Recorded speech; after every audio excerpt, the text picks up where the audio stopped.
So, Assalamu alaikum wa rahmatullahi wa barakatuhu. So let me know if the image is clear and it's not just randomly zooming in and out. Right, so it should be fine now.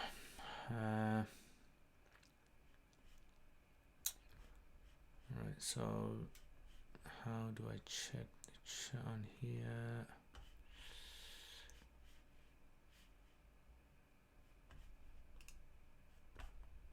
Okay, I can't seem to see chat settings on here.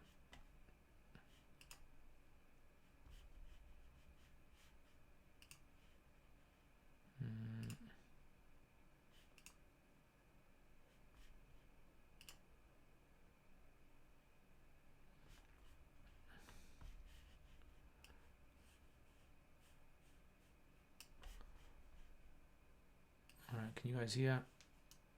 Is it working? So at the moment I'm live streaming on both Facebook and YouTube, so it's a new experimental thing. If it works good, then I'm gonna try to do it on both platforms, but otherwise I'm just gonna try to stick to one. Is it working? So at the moment I'm live streaming on both Facebook and YouTube, so it's a new experimental thing. If it works good, then I'm gonna try to do it on both platforms, but otherwise I'm just gonna try to stick. Alright, so yeah, can you guys hear?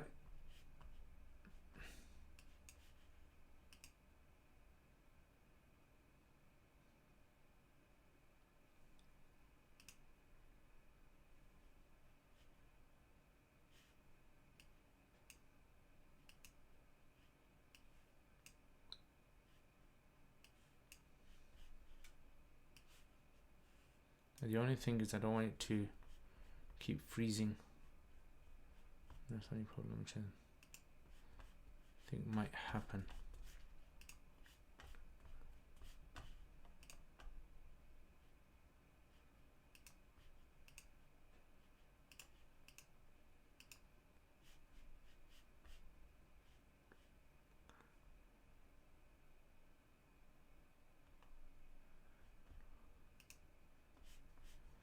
Alright, so seems as though it's working then on both sides.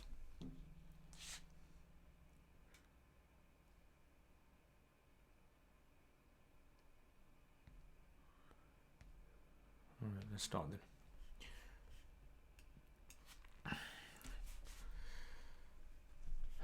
Alright, so Bismillah ar-Rahman ar-Rahim. So the book that I've chosen, right, is a very good book in the sense that it kind of like, it's the kind of like ideas, the thoughts that came to the author, right? So Ibn Hazm, thoughts that he got, just random sort of thoughts in his life, and it's got some good nasiha in there as well, and stuff for spirituality, bettering your akhlaq, your character, that kind of stuff. Alright, so this copy I've got is a bit weird, so actually what I'm going to do is I won't have the, I don't know, should I have the copy on the screen? You guys think I should have that?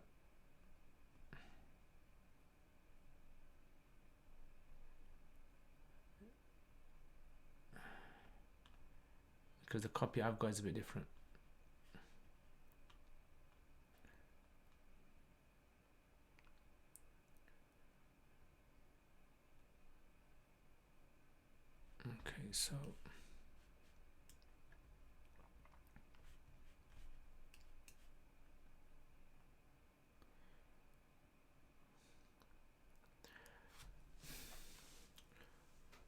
Okay, so Bismillah ar-Rahman ar-Rahim. Let's start then. So I'm not going to make it too long. I'm just going to try to do it as short sessions as possible. I'm not going to make it, stretch it too much.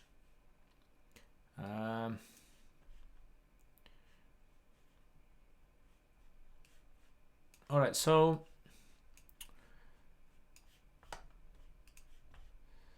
this is a book by a famous Spanish scholar, Imam Ibn Hazm.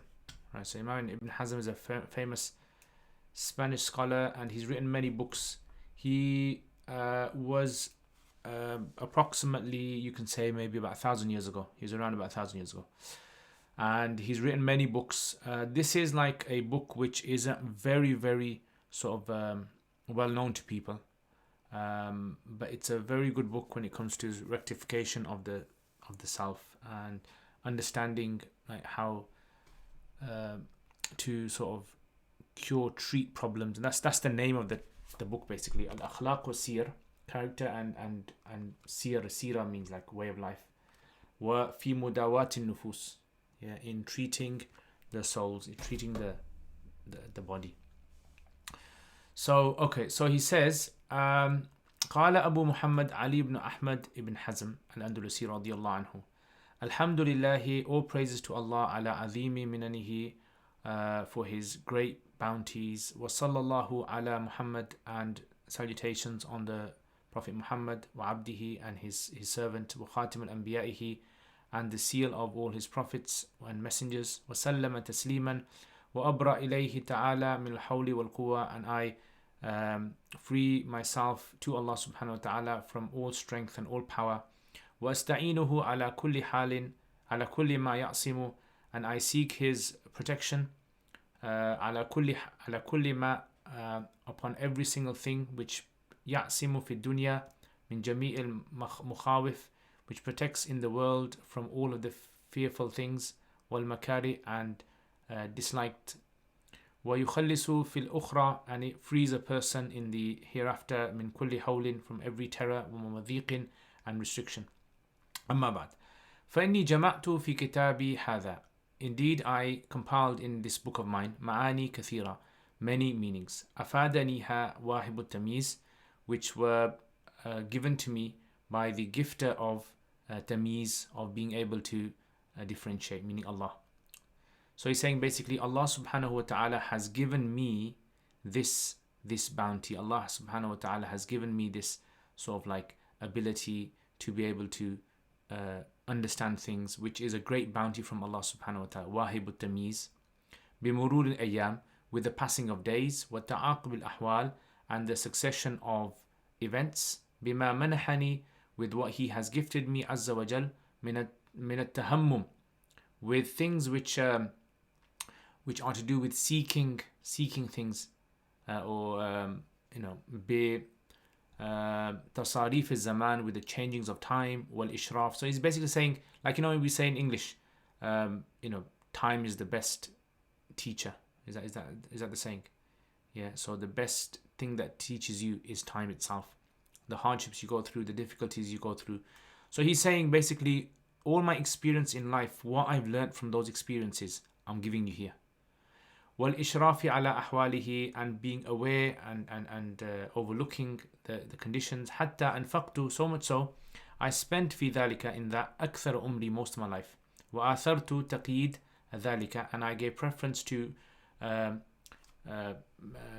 penning that down, or like restricting it, bil mutala alahu, with reading up about it, researching about it, wal fikra fi, and contemplating over it, ala jami' al-ladhat, over all the pleasures, allati tamilu ilayha, which most people are inclined towards, wa ala al-izdiyadi fi fadul al-mal, and when it comes to accumulating excess wealth.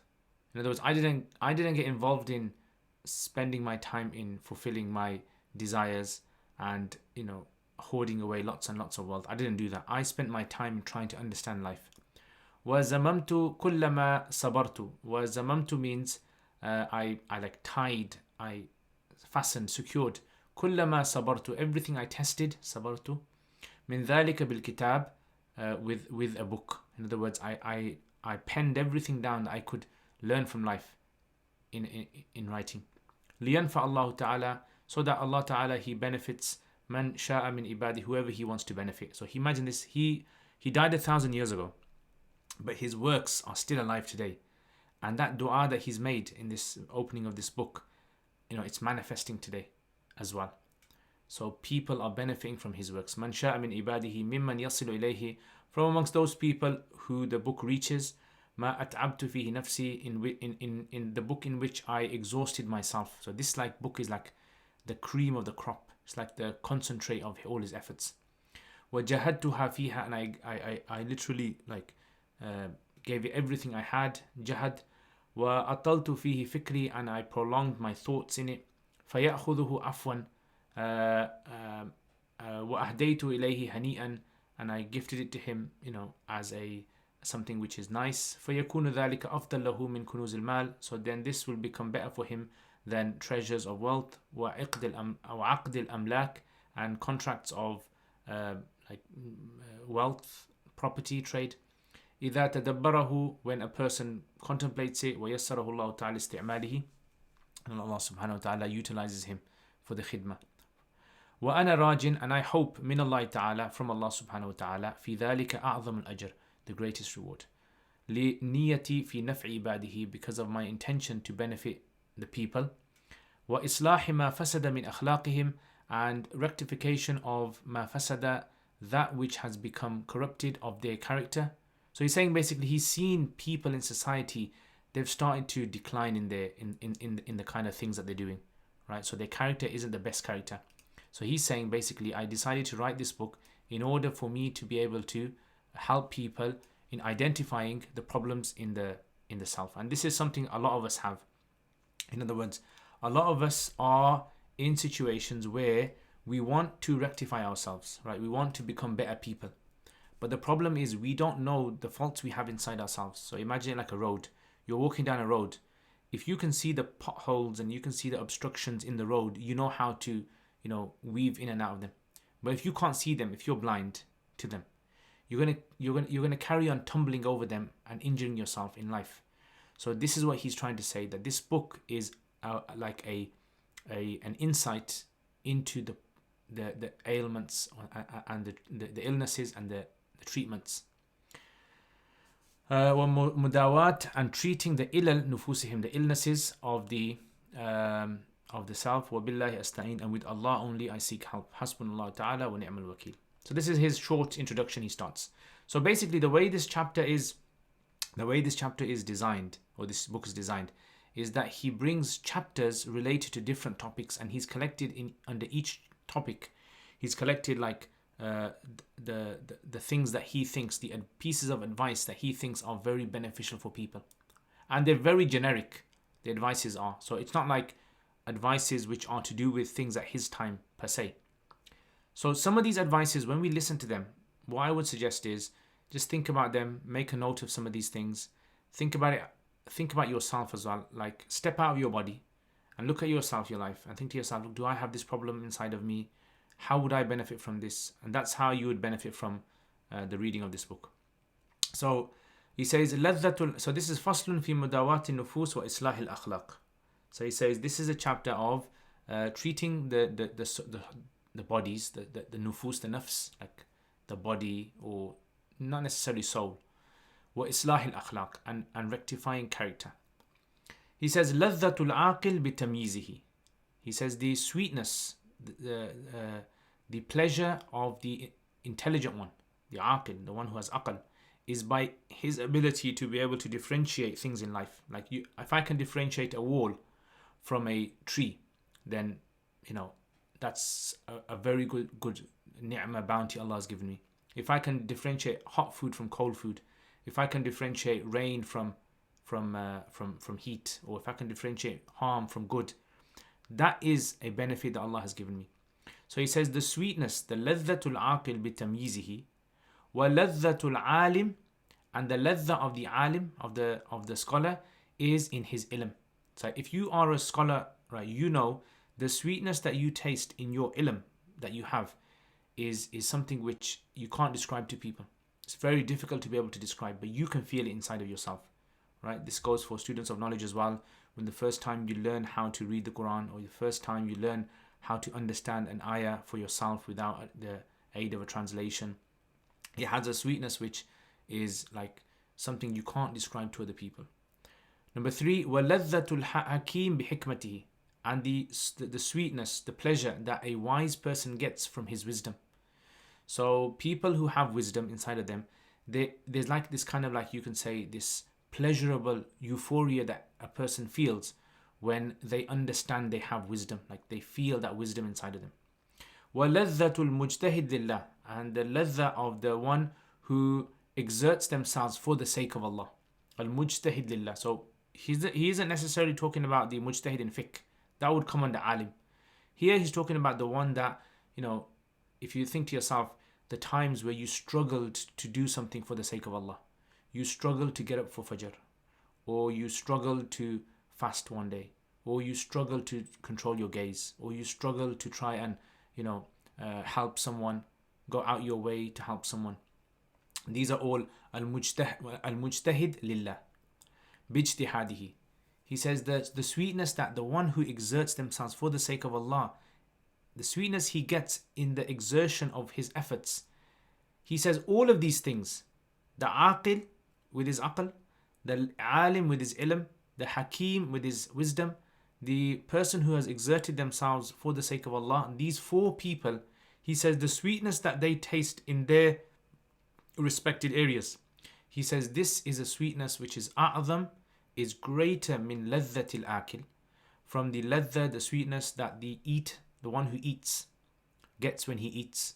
So for example, like if you were to eat, let's say the best food in your mind, think of the best food you can ever imagine, and think of the most hungry state that you were in, and that food that you're eating in that hungry state, imagine the pleasure that you feel right at that moment in time. He says this person and the drinker when he drinks, so whether a person drinks something which is lawful or unlawful, when they drink that drink at the time they really crave it, right? That sweetness, that pleasure the person feels. وَالْوَاطِئْ بِوَطْئِهِ, and the person who has intimacy with their spouse at the time of intimacy. وَالْكَاسِبْ بِكَسْبِهِ, and the one who earns and has earned something, like the first time you went to get wages, like you worked and the first time you received your wages, okay? Or the first time you got your first clients and you got paid for it. So that feeling that you have over there. وَاللَّعِبْ بِلَعْبِهِ, and the one who just plays, the sweetness of the person who feels this pleasure of playing. Like let's say you're into playing, football or cricket or table tennis or badminton or computer games or anything, any sort of board games or whatever. The pleasure that you get in that.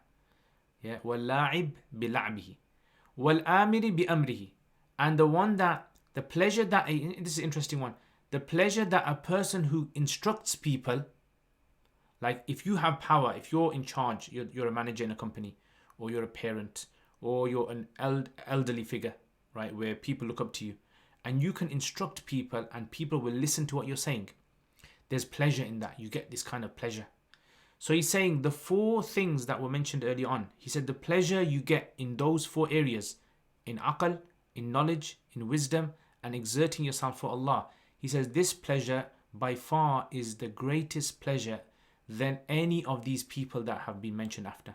Better than the pleasure that the person who eats or drinks or has intimacy or earns or plays or instructs people that are subordinates to him. And he says, what's the reason for this? He says, وَبُرْحَانُ ذَلِكَ, he says the proof for this is أَنَّ الْحَكِيمِ, that the wise one, وَالْعَالِمِ, and the knowledgeable one, وَالْعَاقِلِ, and the one who has common sense understanding, وَالْعَامِلِ, and the one who practices what Allah has wants from him. He says all these four people, وَاجِدُونَ لِسَائِرِ اللَّذَّاتِ, he said they find all the other ones, all the other pleasures, the pleasure of eating and the pleasure of drinking and the pleasure of intimacy and the pleasure of earning and the pleasure of playing and the pleasure of instructing people. These four people find all of those anyway. Yeah, they share those with everyone else anyway. He says wajiduna, these people, wajiduna, they find لِسَائِرِ اللَّذَّاتِ, all of the pleasures, التي سمينا, which we named, كما يجدها المنهمك فيها. He says they find that pleasure just like the one who is engrossed in these things. وَيُحِسُّونَهَا, and they feel it. They can actually, their body can actually sense it, like the taste can taste it, and the nose can smell it, and the eyes can see it, and the hands can touch it, right? All of these things, يُحِسُّونَهَا كَمَا يُحِسُّهَا الْمُقْبِلْ عَلَيْهَا, just like the one who is carrying these things out, doing those things. He says these people who have these four traits can feel this as well. So this shows that the first four are more superior than the others, right? And this is a very, I think this is a very like interesting thing that he's raising, which is sometimes we forget why we're trying to seek pleasure in something, right? So sometimes we have to sit back and think to ourselves, what's the point of seeking pleasure in this? Like, how far will this pleasure go? If I eat whatever I want to eat, or if I drink whatever I want to drink, or if I have intimacy with whoever I want to have intimacy, and if I earn whatever I want to earn, etc. What is the long-term aim and objective of this? Do I really get something, very, very beneficial for myself in the long run? He says, وَقَدْ تَرَكُوهَا وَأَعْرَضُوا عَنْهَا. So, but these four people have deliberately left these six things. They've left them, either left them fully or partially. وَآثَرُوا طَلَبَ الْفَضَائِلِ عَلَيْهَا. And they have given preference to virtuous things over these, because eating isn't virtuous, and drinking isn't virtuous, and having intimacy isn't virtuous, and even earning really itself isn't virtuous. All of those things are not necessarily virtuous per se. But these people would be considered to be the cream of the crop of society, the best of the people of society, because they have understood what is the purpose of trying to benefit from these things. وَإِنَّمَا يَحْكُمُ فِي الشَّيْئَيْنِ مَنْ عَرَفَهُمَا. He says the only person that can really give a ruling is the one who knows both of them. So if there's two things in front of you and someone asks you which one is better, the only real person that can really tell you which is better is the person who's tried both of them. If there's someone who's only tried one, they can't really judge and say to you which one's better, because they're always going to be biased towards one side because they've only tried one. لا من عرف أحدهما. This cannot be said by the one who has only tried one of them or knows one of them. ولم يعرف الآخر, but doesn't know the other. So he's indicating over here that he's actually experienced all these things. He's experienced using his aql. He's experienced using his knowledge. He's experienced using wisdom and so forth, all these things. And this is what he's come to the conclusion of. And this would also be a good exercise for a person to try in their own time, which would think to yourself, how long does that pleasure when I eat, how long does that pleasure last, and how permeating is it in my life? How beneficial is it? Yeah. So, by doing this, a person can actually raise themselves above, fulfilling just the basic core sort of essential things that humans require to exist. Because that's what it is really. Eating and drinking and all these things, they seem to be just basic things which we share with animals as well, which later on he's going to talk about as well. But the other four things that he mentioned, using your aql, this is an amazing gift from Allah. And having knowledge and really taking pleasure in that knowledge and wisdom, and exerting yourself for Allah, like really kind of in the cold nights getting up and praying in front of Allah, or reading Quran, or giving money to charity. These are things, the pleasure of those are immeasurable compared to the other ones. Okay, so this is the first point that he mentions. And as you can see, this is how the book is going to be basically. He is just going to be giving you sort of like insights from his own personal experience. Right, next. He says, إِذَا تَعَقَّبْتَ الْأُمُورَ كُلَّهَا فَسَدَتْ عَلَيْكَ. He says, إِذَا تَعَقَّبْتَ الْأُمُورَ. So he goes, if you follow up all matters, فَسَدَتْ عَلَيْكَ. Right? Everything will become like void for you. Everything will become corrupted for you. وَانْتَهَيْتَ فِي آخِرِ فِكْرَتِكَ. And you will reach finally, your last sort of thing that you're going to get to, your last conclusion that you're going to reach. في آخر فكرتك بِاضْمِحْلَالِ جَمِيعِ أحوال الدنيا. With the vanishing, with the disappearance of all of the affairs and conditions of the world. Everything is going to disappear from you, right? So if you try everything in the world, let's say you've tried everything, and you want to kind of like review everything in the world, every drink and every food and every intimacy, act of intimacy and everything. He says in the end you'll reach a position where you'll realize بِاضْمِحْلَالِ جَمِيعِ أَحْوَالِ الدُّنْيَا إِلَى أَنَّ الْحَقِيقَةَ, everything will disappear and you're going to be left with the حقيقة. إِنَّمَا هِيَ الْعَمَلِ لِلْآخِرَةِ فَقَط. That's what you're going to realize, that the only thing worth doing in real life is working for the hereafter. So it's like the hereafter is something which it raises a person from the lowest in the dunya to the highest, being of a higher person, like transcending above everything else. And this is, if you kind of think about this as well, I mean, this is something which maybe you might have seen as well. If you kind of see people who have the ultimate power in the world and they have all the riches in the world, when they try every single thing out there, they don't find any pleasure in the dunya. Like at the end of it, you don't find them, a person permanently just drinking alcohol or permanently just having, illicit relationships with people or permanently just gambling or permanently, you don't find that, because there is no long-term pleasure in these things. These things have been designed by Allah subhanahu wa ta'ala to have limited pleasure. So, eating has limited pleasure and drinking has limited pleasure and so forth, all these things. لأن كل أمل ظفرت به فأقباه حزن. He said, because every single hope that you achieve, so imagine you have lots of ambitions and hopes in life that you want to achieve. He says, if you reach it, the last feeling that you get is sadness.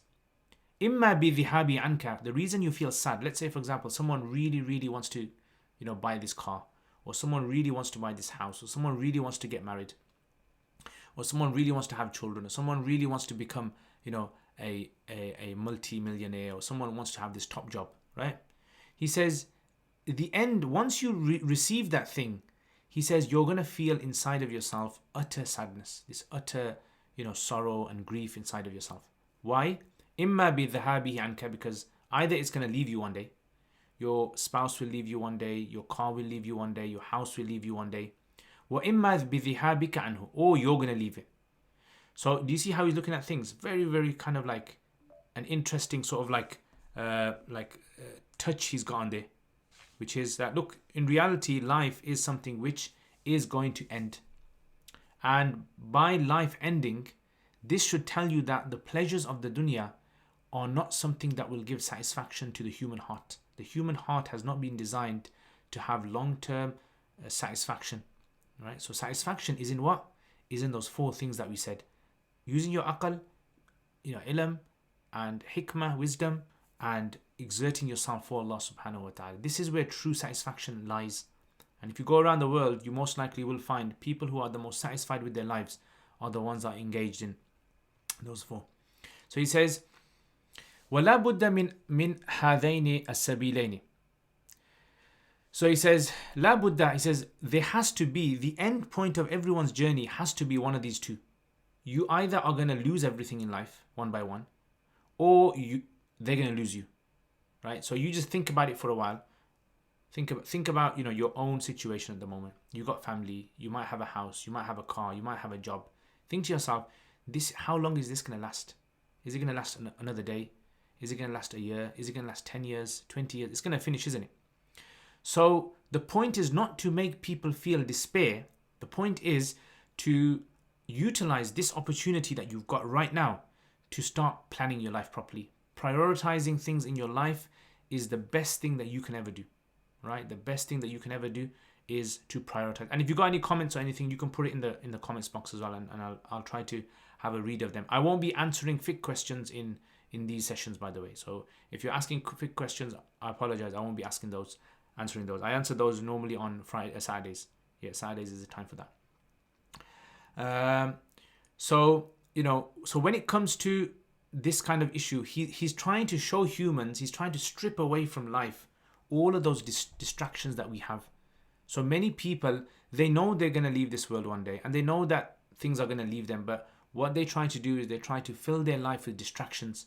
Yeah, maybe buy things for yourself, distract yourself with these temporary pleasures. It's like a temporary sort of like injection you give yourself to just forget things. And then how long are you going to do this for? How many days? How many weeks? Your body can't cope with this. Your mind can't cope with it for too long. So he said, you have to realize, he says, لا بد من أحد هذين السبيلين إلا العمل لله. The only thing that as Muslims we know, which is worth working for and will last, will outlive our lives, is working for the sake of Allah, doing action for the sake of Allah. Your prayers are your kind of deposit you're making for the hereafter. Your du'as, your dhikr, your recitation of the Quran, all of these things are things which are, investments in the long term hereafter, the long term. فَأُقْبَاهُ عَلَى كُلِّ حَالٍ. He says the outcome of actions for the sake of Allah, he says the outcomes will always be happiness. Every single time it will be happy. So you think about it to yourself now. Think about, for example, like let's say one day someone sent you a text message and said to you, there's these orphans, or there's a village of refugees that require funds and support, require water, require fresh, clean clothes, require food. And you think to yourself, look, I'm going to give some money. And your mind is struggling. Shall I give it? Shall I not give it? You feel that kind of like initial resistance. And then once you give it, the outcome is always going to be pleasurable, right? You will feel this worldly like sensation inside your heart, of sukoon inside your heart, that you've helped someone. And then in the long run, later on in your life and in the hereafter, 100%, you're going to see the benefits of that effort. This is what he's trying to say. Your actions, Allah never makes your actions go to waste. Yeah. He says, على كل حال سرور في. Okay, سرور في. This is page 2. Let me just check. Yeah, page 2. في عاجل وآجل. He says you're going to feel the pleasure. Does everyone understand? Are you guys getting this? Does it make sense? Is the live stream running properly? Sound coming through? Yeah, you guys can hear. So, as I said, going back to this then. So, in other words, the pleasure of that, the happiness that you're going to feel, ajilin, immediately, like in the short term, wa ajilin, long term, yeah, later on. He says, amma fil ajil, as for immediately, what pleasures will you get if you were to pray your fajr on time, or you helped, sponsor an orphan, or you were kind to your parents, or you helped someone on the street? Yeah, what pleasures will you get? Immediate pleasures. He says, فَقِلَّةُ الْهَمِّ بِمَا يَهْتَمُّ بِهِ النَّاسِ. He says, first and foremostly, the immediate pleasure that you'll get. And this is an interesting thing that he's saying. Look what he's saying. He's saying the lack of concern that you'll have of what people think. And interesting, isn't it? In other words, it's as though most of the things that many of us do in life is because of other people. Like social media is like a classical example of this, where we see so many things happening, and a lot of people are simply just doing them to please other people. Yeah, they filter their images, they try to tweak their posts, they try to see, reactions of people, right? So he's saying, if you do something for the sake of Allah, he says you will not care what people think, right? You get up for Fajr in the morning for the sake of Allah, you are not going to be, have any sort of concern about what people think. And he goes, that itself is a pleasure that you can have in your heart. Imagine that. Yeah. Like, when you ask some people and they say, how lucky are those people who are not into this social media lifestyle, right? They have no worries, no concerns. People in some village somewhere who have no internet connection, nothing, right? They have their own problems, but they don't have the problems of this, having to, display themselves in a particular way. فَقِلَّةُ الْهَمِّ بِمَا يَهْتَمُّ بِهِ النَّاسِ وَأَنَّكَ بِهِ مُعَظَّمٌ مِنَ الْعَدُوِّ وَالصِّدِيقِ. And you will actually, أَنَّكَ بِهِ, and through this, with this, you are going to be great, you are going to be like more honored, more mu'azzam, greater, min al-aduwi was-sadiq. In other words, you will be someone who is going to be considered to be more honorable than an enemy or even a friend. Why? Because you don't care. Yeah, so when you don't care about anything, people who kind of like, are really sort of like concerned about things in life, do for other people. So enemies and friends, you won't really care who is your enemy. You won't care about, who's your friend. Obviously, having friends is a good thing. وَأَمَّا فِي الْآجِلِ, and as for in the long run, فَالْجَنَّةِ, subhanallah, may Allah grant us that. That person, receives Jannah for doing things for the sake of Allah. Okay. These sessions are going to be about an hour, just about 1 hour. They're going to be, inshallah. Then I'm going to stop. All right. Then he says, تطلبت غرضا استوى الناس كلهم في استحسانه وفي طلبه فلم أجده إلا واحدا وهو طرد الهم. He says, I throughout my life, one of my experiences I get, Ibn Hazm is saying, is I searched for like an objective, gharadan, something which people, a goal that people work towards. Istawa an-nas kulluhum, in which all of mankind are sharing. Fi istihsanihi, in seeing it as good. Like if you, he says, I've done like this kind of like experience survey I've done of people, and he have found that there's one thing which everyone finds as, you know, a good thing to work towards. وَفِي طَلَبِهِ فَلَمْ أَجِدْهُ إِلَّا وَاحِدًا. I said there's only one thing I could find at all of them. Like there might be some people who are into wealth, and there might be some people who are into children, and there might be some people into their spouse, and some people into increasing their property, and some people into their looks and different things. Because one thing that everyone, all humans, Muslim, non-Muslim, all shares what? One thing. وَهُوَ طَرْدُ الْهَمِّ. They want to remove worry from themselves. Right? So it seems as though all humans hate living a life of worry.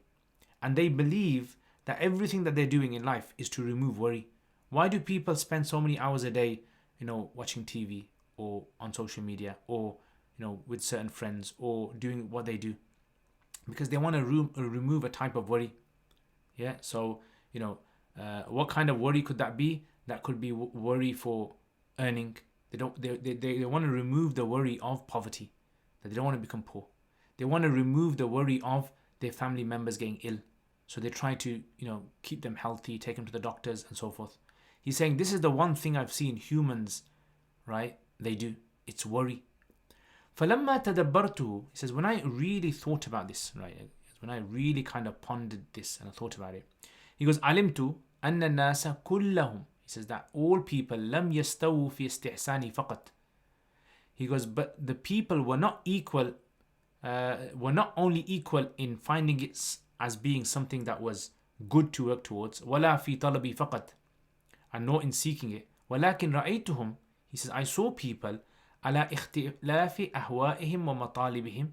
I saw people, despite the differences they had in their desires and matalib, things that they wanted, وتباين هممهم, and the difference in their aspirations, وإرادتهم, and their intentions. I saw all of people لا يتحركون حركة أصلا, that people were motionless, إلا فيما يرجون به طرده, except in that thing which they thought is going to get rid of my hum. Like I said to you, like for example, some people think that their hum, the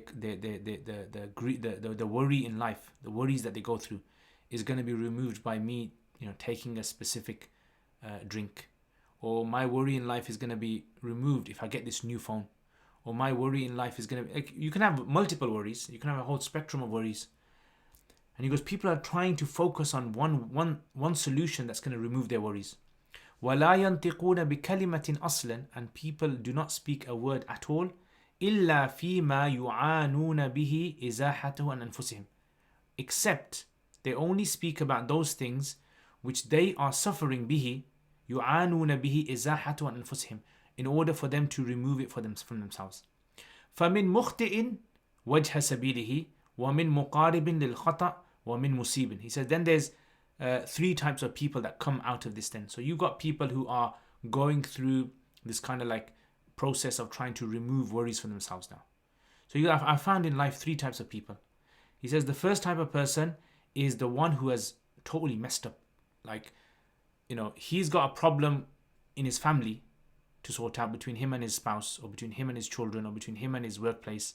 And he thinks the solution lies in me drinking alcohol, for example. This is going to remove my worries. مُخْتِئٍ وَجْهَ سَبِيلِهِ وَمِن مُقَارِبٍ الْخَطَأِ. And he goes, then you've got some people who are not absolutely wrong, but they're very close to being wrong. And then he says, وَمِن مُصِيبٍ. And then he says, the third category is the one that gets it right. وَهُوَ الْأَقَلُّ. But the ones that get it right and they hit the nail on the head is a very few number of people. فِي الْأَقَلُّ الْأَقَلُّ مِنَ النَّاسِ فِي الْأَقَلُّ مِنْ أُمُورِهِ. So he says, so imagine like the whole of mankind like a piece of cake. He says only one slice of this cake really gets it, and even in that one slice, there's only inside that one slice make another slice. These people some of them only get it in the right actions. So he's saying like a fraction of people really are, understand and solve their problems. He goes, but majority of people are just in this. Yeah, they're in this idea of hum. Yeah, and I mean these kind of insights that Ibn Hazm gives us, I personally think these are very, very good for like trying to have discussions with your children, having discussions in classrooms, having discussions with your friends about what's the real sort of like problems that we've got in the world at the moment in our lives, and are we really tackling them in the right way? Like some of us might know, like we might be part of that one piece of cake where we might know the problems in our lives, but it's like we're not willing to take that first step to rectify it. Like we might know there's a problem in our household with our spouse or with our parents, our children, or our cousins or uncles, whatever.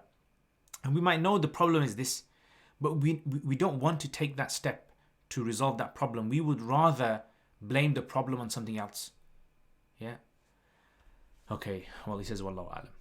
Okay. So now he says regarding this removal of these kind of worries. Okay. Let's just see what someone said. When it comes to attaining four qualities mentioned, how best would you go about it? It's difficult to think about the pleasure of attaining the qualities when we have only experienced worldly pleasure. Yeah, I mean, the thing is, I don't know the solutions. Like he is still carrying on. He's going to say more things as well. Some of the things are going to be answered. But these kind of things, first of all, whenever we are going through problems, we first of all have to acknowledge what the problem is. Once we've acknowledged the problems that we have in our lives, then we can start looking at solutions. Yeah, and then the idea is you sieve out the solutions, filter them out, and then you find the right one which is for yourself, and you take that. So the idea is not like when he was saying that, I've tested everything in life and I've realized this. The idea is not for us to go and do this test on everything in life, hit rock bottom in life, and then we can understand. Because if everyone did that, the world wouldn't function. Right? So we have to learn from other people. So he says, Fatardul Ham, he goes, removal of worry, madhabun, is a school of thought, is a position. قد اتفقت الأمم كلها. All nations, all civilizations have all agreed upon this. مذ خلق الله تعالى العالم. Since Allah subhanahu wa ta'ala created the entire universe. إلى أن يتناهى, all the way until, it's going to last, all the way until عالم الابتداء. يتناهى عالم الابتداء. Until the alam of ibtida, the end of the beginning of the world, right? So this world he calls it the alamul ibtida, and then the other world is known as the alamul intiha. So he goes, when this world ceases, all the way until the last person comes on this earth, they will agree upon this. Yeah, in other words, removal of worry is their sort of like main concern. MashaAllah, Jazakumullah khair, Crescent Ummi, may Allah bless you. Jazakumullah khair for your support and donations. May Allah bless Crescent Ummi. So going back to this then. So if you look at this then, he says, let's see what he says. He says, وَيُعَاقِبُهُ عَالَمُ الْحِسَابِ. He says, after this world finishes, this he calls the عَالَمُ الْإِبْتِدَاء. He goes, in this, let's like kind of like take life and let's put it as a simulation in front of us now, like a 3D simulation. This life that we've got from the time of when the universe was created all the way until it ends. One thing that humans are all going to agree upon is how to remove worry. They're doing it in different ways. Even the most corrupt people in the world at the moment are trying their best to remove their worries. They might be using, unethical methods to do this, and this is something which we have to understand. And they might be the most upright of people on earth who are going through the worst situations in life. Even they are trying to get rid of their worries. So he's saying, Jazakallah khair for all you do. Jazakallah khair, Crescent Ummi. May Allah bless you. May Allah bless your family, your efforts. So he says, وَيُعَاقِبُهُ. He says, what follows up is عَالَمُ الْحِسَابِ, the world of reckoning, right, where you're taken for account. عَلَى أَنْ لَا يَعْتَمِدُوا بِسَعْيِهِمْ شَيْئًا سِوَاهُ. That they do not rely upon بِسَعْيِ شَيْئًا سِوَاهُ. Yeah, anything besides that. In other words, in the alam al-hisab, the only thing that you're going to rely upon is what you did in the world. Your sa'i, your efforts in the world. That's the only thing in the hereafter that's going to make, right? وَكُلُّ غَرَضٍ غَيْرُهُ فَفِي النَّاسِ مَنْ لَا يَسْتَحْسِنُهُ.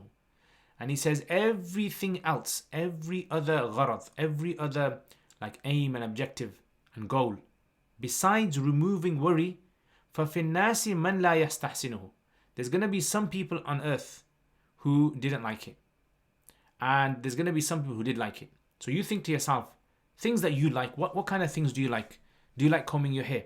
Yeah, well, there's going to be some people on earth who don't like combing their hair. Do you like going to sleep? Yeah, there's going to be some people who don't like going to sleep. Do you like eating ice cream? Well, there's going to be some people who don't like eating ice cream. Do you like, doing other things, whether they are allowed or not allowed? Is this something that you think everyone likes? Not necessarily. Just because you like it, he's saying not everyone has to like this. But tarudul ham, he says everyone likes it. إِذْ فِي النَّاسِ, he says because amongst the people, man la deena lahu, are those people who have no faith at all in anything. Right? They have no this higher faith. Lahu fala ya'mal lil-akhirah. So these people are not working for the hereafter, basically. Right? These people have no aims and no objectives of working for the hereafter at all. So if you say, for example, I find, for example, like praying Fajr in the morning to be really good, and I expect the whole world to find this, you're going to find lots of people in the world who don't care about Fajr.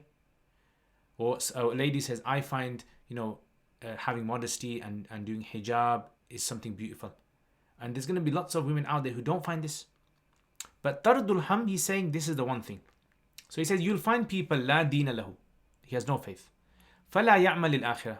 And thus he won't work for the hereafter.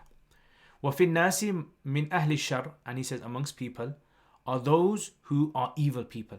مَنْ لَا يُرِيدُ الْخَيْرِ. Those who do not want khair at all. Right? And I told you, there's going to be people out there who are out there to hurt people, to rob people, to infect them with evil thoughts or illnesses or whatever, to bomb people, and to all these evil things that unfortunately are happening in the world. There are people planning right at this moment to do all this. La yuridul khair. They don't want khair in that particular area. Walal aman, and they don't want safety and peace. Walal haqq, and they don't want the truth. There are people out there on the world that are like this. وَفِي النَّاسِ, third category of people, he says, مَنْ يُؤْثِرُ الْخَمُولِ بِهَوَاهُ.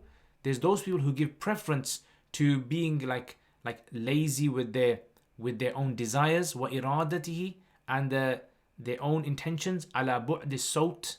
عَلَى بُعْدِ الصَّوْتِ, meaning, despite that thing being very popular and famous. Yeah, they would rather, instead of, for example, like someone knows, I've got an opportunity now today to become very rich, or just sit back and just be lazy. So there's some people out there that would rather be lazy. Some people whose family owns billions and billions, but the children will not be bothered to work for that business. Yeah, they won't want to help out. Right? So he's saying there are people out there literally that are in positions where these people can become very famous, bu'du sawt, but you know what? Can't be bothered. Yeah, they would rather give preference to khumul bihawahu wa iradatihi ala bu'd as-sawt, despite the popularity of that thing. Fourth category of people, he says, wa fi an-nasi man la yuridu al-mal. There's some people who do not want any pennies and pounds and dollars. Wa yu'thiru admahu ala wujudihi. They actually prefer not to have money. And subhanallah, this is something that we actually see. You can actually Google it and you can find people in the world that have actually cut themselves off from society. They don't carry any money with them. They call them, what do they call them when they live outside of society and they don't have mobile phones and they don't, I forgot the word for it. It's something they live off the something. Oh, I skipped my mind. But I think you guys know what I'm talking about. Yeah, there are literally people who have no intention, no sort of concern for wealth. Giving it all up. They would rather live in caves somewhere. They would rather live in huts in the desert, live in a village somewhere in the middle of a mountain and just provide for themselves. He's saying there's people out there that will do this. وَلَا يُرِيدُ طَرْدَهُ عَنْ نَفْسِهِ. So they don't want to remove poverty from themselves. They have no intention of removing poverty. He's saying things which the modern day productivity and coach movement, yeah, exactly. And I personally think we as Muslims, we can provide mankind with the solutions of productivity and how to become the best ethical society in the world. We can provide a beautiful model for this, but we have to step out from our own sort of problems that we are indulging in, and we have to do this. Yeah, off the grid. That's the one. Off the grid. Amish people as well. So off the grid more. It's like, these people are very sort of like. Okay, let's just check Facebook. So I've got to check both sides' comments. So I've got to check Facebook comments, and I've got to check. So does he mention what he exactly means by worry? Is it anxiety for future? Yeah. So yeah, worry means like the worry in Arabic. Ham means anything that stresses you out. So that could include anxiety for future things. It's usually to do with like things that have not happened yet. That's what worry means. So like if someone in your family is ill and you don't know if they're going to get better or not, that's ham. Or if you don't know if you're going to get the job, that's ham. Yeah. So sadness is huzn. Huzn is you lost something. So you're sad over something in Arabic. Huzn, when you lose something, it's gone in the past, right? You're sad over it. So it's like post, and ham is pre. Okay. All right. I think we'll stop there. Yeah, she will stop. Okay, actually, should we do this one paragraph? Right, let's do this one paragraph, then we stop, because I did say 1 hour. I don't think it's been an hour yet. But I'm just going to try to keep these sessions. Let me know what you guys think. That's how we're going to go through the book, basically. We're just going to read through it, and I'll just try to add a little bit of explanation to what I think would make it easier for you guys to understand. He says, فَلَمَّا اسْتَقَرَّ فِي نَفْسِ هَذَا الْعِلْمِ الرَّفِيعِ. He goes, when knowledge, this high, knowledge, when it kind of became firm to me, like after all this life's experience that I've gone through in life, he goes, finally, when this point, this fact, this ilm al-rafi, yeah, this became firm, and I was convinced that, this is like, this theory is strong. When كشف لي هذا السر العجيب, and this hidden sort of like enigma, amazing sort of like secret became exposed to me. And this is what happens sometimes in life. You are going to experience, in your life, you're going to experience like these openings in life, which other people might not see. Like, for example, let's say there's a person who has a specific set of problems in their life, which their brother or sister doesn't have. You're going to have certain insights you're going to see that your brother and sister won't see. Right? And this is the beauty of, this sort of like aql that Allah has given us, that each and every single one of us has this sort of like unique way of seeing things that other people might. And that's why we need all of us, we need each other, right, in order for us to be able to go forward. He goes, وَأَنَارَ اللَّهُ تَعَالَى لِفِكْرِ, and Allah ignited, He enlightened, anara, He gave fire, He ignited my fikr. هَذَا الْكَنْزَ الْعَظِيمِ, in me contemplating in this brilliant treasure, right? He's talking about this conclusion he's come to, that everyone is working towards Tardul Ham. He says, بَحَثْتُ عَنْ سَبِيلِ مُوسِلَةٍ, I tried to then research on a path that would reach me على الحقيقة, to the reality of Tard al-Ham, to remove worries and concerns. الذي هو المطلوب النفيس, which is obviously the rare kind of like the valuable thing that people seek, the sought after. الذي اتفق جميع نوع الناس, which has been unanimously agreed upon by all types of people. الجاهل, whether it's a jahil person minhum, والعالم, the knowledgeable person amongst them, والصالح, the upright person, the طالح, the opposite of upright, the wretched person. على السعي له, that everyone is working hard for this. But remember we said like the piece of cake, yeah, not everyone's getting it. To me, it's, subhanAllah, I'm just thinking about this. I don't know what you guys think. You can put in the comments as well. It kind of makes us understand how important the message of the Messenger sallallahu alaihi wasallam was. Imagine he had this amazing insight into the problems of his people, and he was trying to convince them. He was like a salesman, wasn't he? He was trying to convince them, look, this is what you need to buy into. You need to buy into the akhirah. You need to invest in the hereafter. Because what you guys are doing, all these kind of corrupted actions and beliefs that you have, you must get rid of it. And many of them weren't believing him. Right? So when you think about it, the teachings of Islam are so fine-tuned in the ability for us to be able to step out from reality and see how things are supposed to function. It's amazing.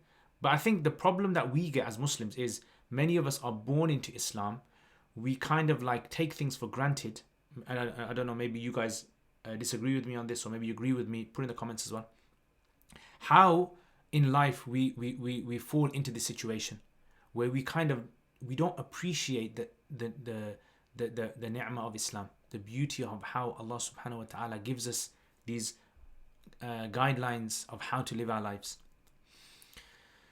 Okay, then he says فَلَمْ أَجِدْهَا إِلَّا التَّوَجُّهِ إِلَى اللَّهِ. He goes, the only way I found to remove hum from your life is to turn to Allah.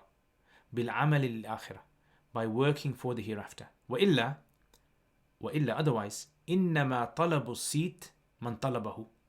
He goes, otherwise, the people that have sought like fame, seat is like sot from there. The people that have sought fame have sought it, right? Whoever wants to seek fame, they're seeking it, and in the past they've sought it. لِيَطْرَدَ بِهِ عَنْ نَفْسِهِ هَمَّ الْإِسْتِعْلَاءَ عَلَيْهَا, because they have removed for themselves, they've removed from themselves, or they've tried to remove from themselves the concern, the worry of isti'la alayha. They want to be able to like overpower, like become the best celebrity, right? They want to be the highest, they want to have the Oscars, they want to have the highest number of viewers, they want to have the highest number of subscribers. وَإِنَّمَا طَلَبَ اللَّذَّاتِ مَنْ طَلَبَهَا. And he says, the only people that have sought the pleasures of the world is they've sought it لِيَطْرَدَ بِهَا عَنْ نَفْسِهِ هَمَّ فَوْتِهَا, to remove from themselves the worry that I might miss this. Like if I don't eat this burger, or if I don't smoke this, or if I don't drink this, or if I don't be with this individual, I'm going to lose it, I'm going to lose it. They have this deep fear inside of them, right? They're not admitting to maybe they are. وَإِنَّمَا طَلَبَ الْعِلْمَ طَلَبَهُ. And he says the people who seek knowledge, he says they seek knowledge لِيَطْرَدَ, to remove bihi, repel from themselves hamm al-jahl. There's people out there that don't want to be in a situation, they don't want to know. Like people who seek knowledge, students of knowledge and scholars, like, this would resonate with you guys. You know how it feels not to know something. Like in a masla of fiqh or a masla of aqidah or tafsir, like you don't know something, you spend your time, you think to yourself, how comes I don't know this? I need to know this. You will spend money to buy a book for yourself to understand it, or to go on a course to understand it. This shows you how concerned you are in that knowledge. You want to remove that hum. وَإِنَّمَا هَشَّ إِلَى سَمَاءِ الْأَخْبَارِ. He says the only people that are really like concerned, interested in listening to news, وَمُحَادَثَاتِ النَّاسِ مَنْ يَطْلُبُ ذَلِكَ, and want to know like gossip, people's gossip. Right? The people who want to hear things, what's happening here, what's happening there, how comes you're not doing this, how come she's not doing this, is people مَنْ يَطْلُبُهَا ذَلِكَ لِيَطْرُدَ. Why do they do it for? Why do people love gossip and knowing about things? لِيَطْرُدَ, because they want to repel from themselves, and nafsi أَهَمُّ التَّوَحُّدِ, loneliness. That's what you see. He believes that's a loneliness they have inside themselves, which we might call insecurity, right? Maybe the word insecurity might be a modern word for it. Loneliness, insecurity. They have this feeling of loneliness inside of them, he's saying. And he says, how do you remove this loneliness? He goes, or how do you think you're going to remove this loneliness? Is by listening to other people's gossip, going on people's, lifestyles and this and that, and trying to find out what's the latest. وَمَغِيبِ أَحْوَالِ الْعَالَمِ عَنْهُ, and the disappearance of ahwal, the conditions of the world from them. They fear, that's what they fear. They fear, I won't know what's happening. I won't know what's happening in her life, or I won't know what's happening in their life. I won't know. And they're scared of that. Not scared necessarily, but they are worried about that. وَإِنَّمَا أَكَلَ مَنْ أَكَلَ. He goes, as for the people who eat whatever they want, and as for the people who drink whatever they want, شَرِبَ مَنْ شَرِبَ وَنَكَحَ مَنْ نَكَحَ, and the ones who marry whoever they want, وَلَبِسَ مَنْ لَبِسَ, and the ones who wear whatever they want, وَلَعِبَ مَنْ لَعِبَ, and the one who plays, with whatever he wants. Okay.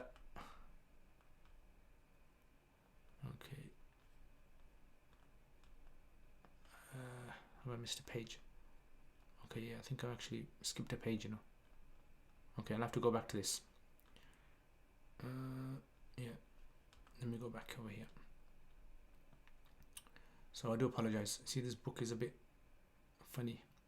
Okay, so we'll go back to over here. So he says, وَلَا يُرِيدُ الْمَالِ وَيُؤْثِرْ عَدْمُ عَلَى وُجُودِهِ. He goes, there are some people who do not want wealth and they give preference to not having wealth over its existence.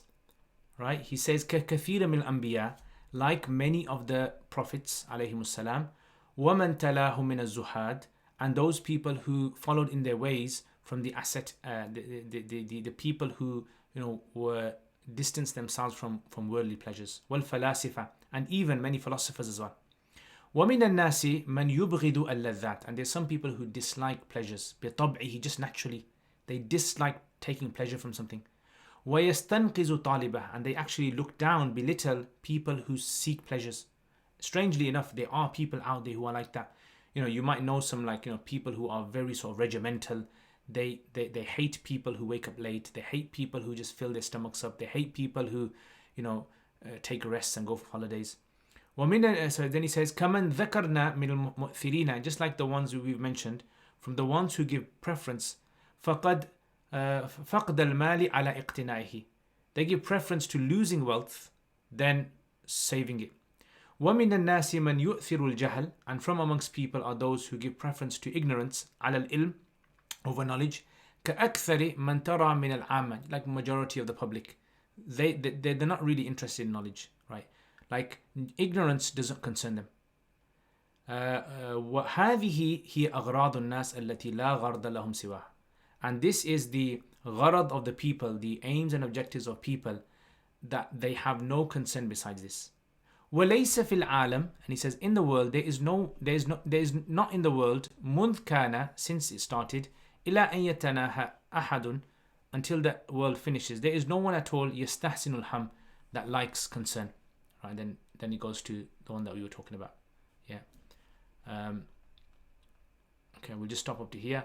وَمَشَى مَنْ مَشَى وَتَوَدَّعَ مَنْ تَوَدَّعَ. He goes, all these people who do all of these things, who eat and drink whatever they want and have intimacy wherever they want and sleep whenever they want and wake up whenever they want. He says, all these people do this لِيَطْرَدُوا عَنْ أَنفُسِهِمْ هَمُّ أَضْدَادِ هَذِي الْأَفْعَالِ, to remove from themselves the opposites of this action.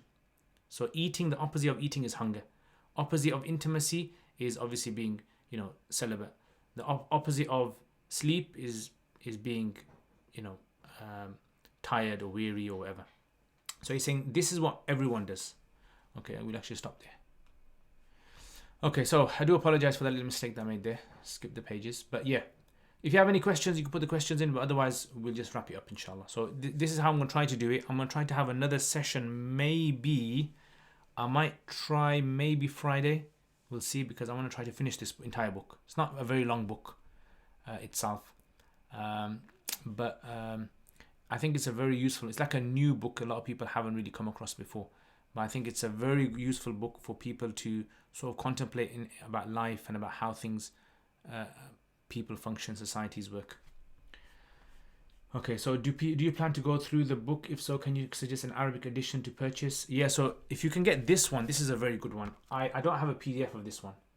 But this one, I wanted to try to use this one, but PDF, I could only find that one. Yeah, this is the edition. So if you can see this one, it's Dar ibn al-Jawzi. Yeah, Dar ibn al-Jawzi. It truly shows how Islam exists to benefit everyone. It just makes sense that if you want contentment, you have to strive to follow the teachings of the religion. Definitely. It just gives you a nice insight into Islam. Alright guys, any other questions? No, has the stream been working well? Alhamdulillah Muzaffar, Alhamdulillah, mashallah. May Allah bless you. Amir Ahmed, Alhamdulillah. Jazakallah khair, Amir. Is this Amir Imtiaz's son? Can't tell.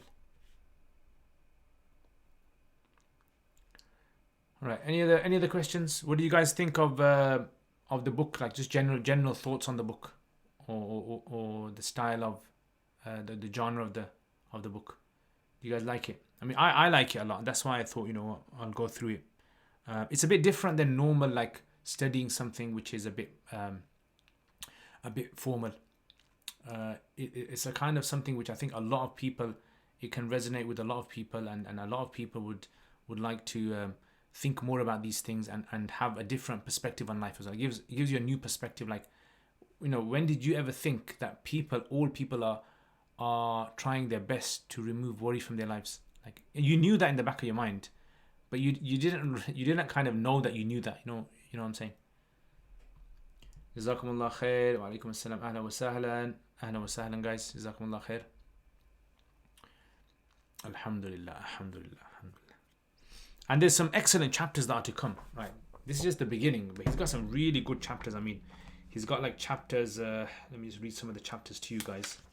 He's got like, so the first chapter is about the aspirations that people have in the worldly life, and that the worldly life is not going to continue. Then he's got a chapter on removing concern and worry, and don't sell yourself, right? So he's got all these kind of sub-chapters. Then he's got the main chapters. The next one, the main one that's coming later, is going to be knowledge. He's got like a really good advice on seeking knowledge and knowledge. He's got advice on good character. And then he's got a chapter on, advice, giving advice to people and being truthful to people. He's got advice on love as well, right? So he's got a section on love. What is love, in amongst people. And he's got also a chapter on beauty as well. Yeah, beauty. And he's got a chapter on illnesses of character inside of people and their treatment. And he's got like chapter on gatherings of knowledge and some other things as well. So it's going to be very interesting, inshallah. In fact, the language is also quite easy to understand for us students. Alhamdulillah, yeah, our language is very nice to, students of Arabic can easily read through a lot of this and get most of it, I think. What time? I haven't really decided the times yet. Most likely it's going to be like one of the weekdays. So it's going to be on the weekdays. I'm trying to do it a few times a week because at the moment I'm on holiday, so I can dedicate some more time. And I was thinking, remember I did put it up, that I was thinking, shall I do like a one whole full day intensive and cover the whole thing, or shall I do it in a series? So many of you decided that, suggested to me that it's best to do in a series. So I thought, you know what, why not? Series seems better. What's your schedule for this, for international audiences like us?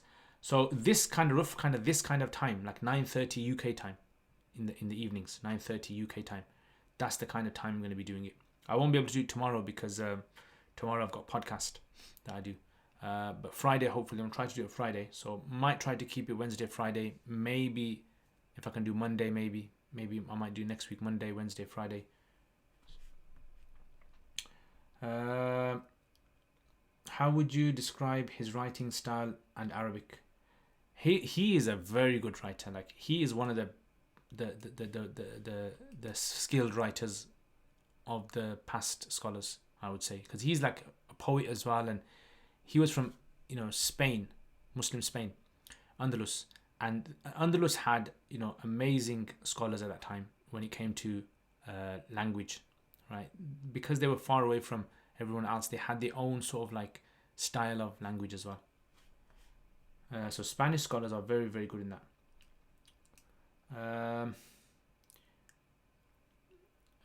Where can we purchase this book from? I purchased it from Darul Makkah. Darul Makkah is a bookstore in Birmingham. But I'm sure online, if you Google online for this book, you'll probably be able to find someone online selling it. Would you be able to share more info about the author at some point, please? Possibly. I mean, there's lots and lots to talk. I see. The thing is, I don't really want to focus on the author too much, because otherwise it can take us away from the content of the book. But maybe near the end. There's lots of information online about him anyway. You can Google information about him online. You'll find loads of people that have done talks on him and articles. Anyway, Jazakumullah khair, guys. As usual, guys, I always benefit from your company. And mashallah. I've tried this new thing. I don't know what you guys think of it. Streaming it both on Facebook and on YouTube as well at the same time. So hopefully it should be quite good.